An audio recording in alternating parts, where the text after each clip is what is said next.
Ассаламағалейкум баршаға. Менің есімім Олжас Оқас. Қазақстан азаматымын, Алматы тұрғынымын, әкемін, тіл жанашырымын және автожурналистпін. Кішкентай кезден автомобилист әкем гаражда машинамен алысып жатқанын, үнемі мотоциклмен жүретінін көріп, қатты автомобильге қызықтым. Сабақта математика, қазақ тілі, әдебиетті оқығанның орнына Toyota Celica, Nissan GT-R, E34, W124 сияқты автомобильдердің сұлбасын, дизайнын сызып, өзімше бір инженер сияқты уақыт өткізгем. Артынша студент болғанда ресейлік академик, Антон Автоман, Жорик Ривазов, Давидыш сияқты жігіттердің аты дүркіреп шыққанда, неге осыны қазақша жасамашқа деген ой келді. Сөйтіп, ақырындап өзім білексібана іске кірісіп, блог ашып, Алматы маңындағы Барыс деген автобазардың YouTube арнасын ашып, жартақ жылда 100 000 көрермен жинадым. Халыққа қатты ұнады, бірақ ол кезде эксперттік пікірім әлсіздеу еді, өйткені маңайымда мықты бағдар беретін, маған сүйемел болатын жігіттер топтас болған.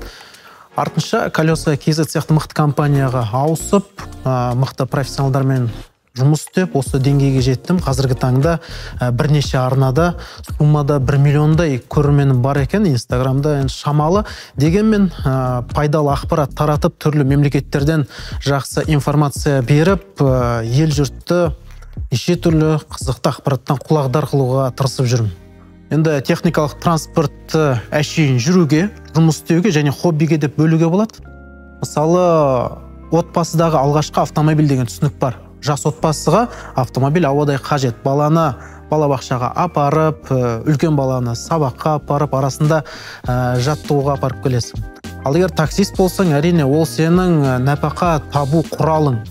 Сондай-ақ енді ауқатты азаматтардың, ауқатты отбасылардың артық ақшасы болса, хобби ретінде қосымша екінші, үшінші автомобиль сатып алатындай мүмкіндігі болады. Ол кезде оффроудқа арналған немесе спорттық автомобиль деген сияқты классификациялар бар. Мысалы, менің өзімде 6,2 литрлі V8 Chevrolet Camaro. Мен ол автомобиль жақсы көрем, ал негізгі машинам кроссовер Chevrolet Tracker.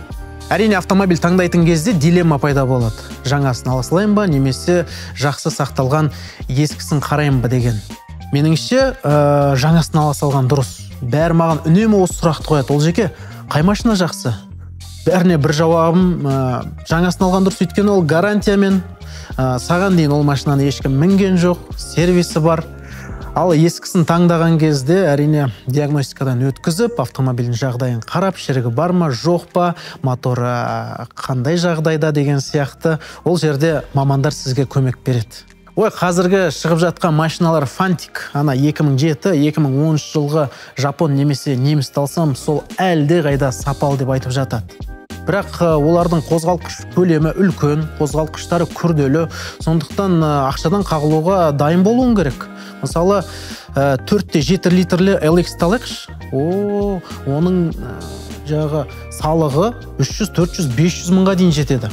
Кез келген уақытта моторы істен шықса, толықтай күрделі жөндеуден өткізу үшін 600-700 мың теңге дайын болу керек. Колодкаларының өзі қымбат. Сол себепті осындай нюанстар бар. Көрпеңе қарап көсілесің ғой, әрине. Автомобиль таңдаған кезде қалтаның қалыңдығына мән беру керек. Бірден қолма-қол ақшаға автомобиль сатып алуға не жетсін, әрине. Бірақ тұрақты түрде жұмыс істесең, ол кезде кредит сияқты қаржылық инструмент қолдануға болады. Мен өзім 3-4 рет осы әдіспен автомобиль сатып алдым. Енді оның қаншалықты қымбат болатыны өзіңізге байланысты. Опцияларына қазір машиналар комплектация бойынша бөлінеді. Базалық автомобиль керек болса 7-8-9 миллионға жақсысын табуға болады. Ал егер ақшаң көбірек болса, ар жағында кроссовер болама, оның панорамалы шатыры, жылыту функциялары, немесе Apple CarPlay, 12 дюймдық дисплей болама, енді ол таза қалтаңызға байланысты. Қазіргі таңда автомобильдер өте технологиялы болып кетті. Турбо моторларының ресурсы төмен және сапалы май құйып, жиі ауыстырғанды қажет етеді. Мен өзім 5000-да бір рет ауыстырам. Автомобиль жақсы тыныс алып, ұзақ жүрсін деген ниетпен. Сервиске апарған дұрыс. Автомобильді сертификациядан өткен жақсы жерлерде қызметтен өткізу керек. Өйткені машинаның гарантиясы да маңызды ғой. Мысалы, ой, керек емес, мен ана дядя Васяға барып майда ауыстыра салам десең, машинаң 98 мың жүріп, 100 мыңға сәл жетпегенде трансмиссиясы кетуі мүмкін. Сол кезде кім жауап береді? Кінәлі өзің болып шығасың. Сол себепті гарантиясы бар ма, соның аясында қызмет ала бер деген кеңес берем. Электрификация белең алды. Көшеде Zikr, BYD, Tesla, EV6, Ioniq 5 сияқты электрокарлар қаптап кетті. Енді көршің сатып алды екен деп, сен де жалғыз автомобиль ретінде электромобиль алмайтын шығарсың. Өйткені оның жүріс қоры бар ғой. 300 шақырым, 400 шақырым, Астана, Павлодар, Өскемен, Семей сияқты қалаларда қыста аяз автомобиль қатып қалуы мүмкін. Ал Шымкент, Алматы, Тараз сияқты жылы өңірлерде автомобиль тиімді. Енді кімдерге алуға болады жалпы электромобильді? Жер үйде тұратындарға. Егер 9 қабатты үйдің 12-ші қабатында тұрсаң, оны қайда қуаттайсың? Кемінде 7 киловатт тоқ беретін тұрақты станцияң болу керек. Күнделікті жүрісің 200-300 шақырымнан аспағаны ләзім. Егер осы талаптарға сай келсең, электромобиль ала бер. Бірақ негізгі автомобиль бензин болғаны дұрыс. Өйткені ол алысқа шабады. Егер сенің айлық табысың 300-400 мың теңгеден аспайтын қарапайым шаруа болсаң, әрине бюджеттік автомобильді қарастырасың. Одан асып бара жатса, эксклюзивті көлік туралы ойлануға болады.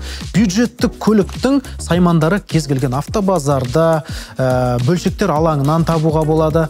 Қымбат машинаның бөлшегін Дубай, Америка, Шығыс Азиядан 2-3 айлап 1 жылға дейін күтуге тура келеді. Осыған дайын болсаң, әрине қымбат машина қарастыра бер.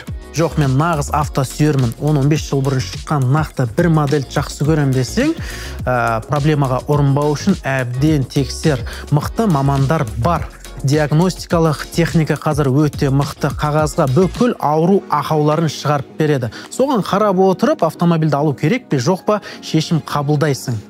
Мысалы, бірінші кезекте автомобильдің кузовына, яғни шанағына мән бересің, салонның жағдайына. Былғары болса, былғарысы қандай жағдайда, одометр айналдырылған ба, айналдырылмаған ба, соға мән бер. Өйткені қазір сатушылардың көбісі клиентті алдайды. Және автомобиль түсінетін адам өзі моторға мән беріп тыңдайды ғой. Сықылдаған артық дауыс бар ма, жоқ па, майдың түсі қандай, қап-қара ма, әлде мөп-мөлдір ме? Осындай моменттерді қақпасаң, білікті мамандарға хабарлас. Интернетте автомобильді толық тексеру деп теріп көр, 10-15 мың теңгеден басталады. Кейін миллион теңгеге қадалғанша білікті маманға сол ақшаны төлей салған әлде қайда артық.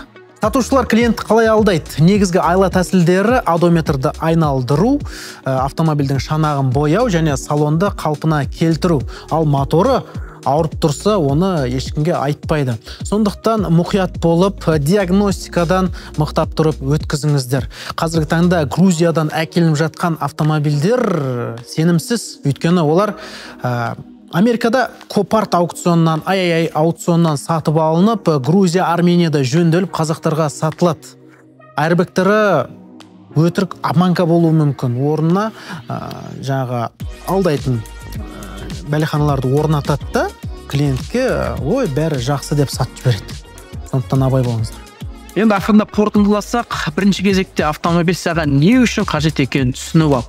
Ертең жұмсайтын ақшаңды есепте, қай сегмент саған жақын, осының бәріне мән беріп, білетін білікті мамандармен ақылдасып, автомобиль таңдауға кеңес берем. Сіздермен бірге болған мен Олжас Оқас. Келесіде жүздескенше аман сау болайық.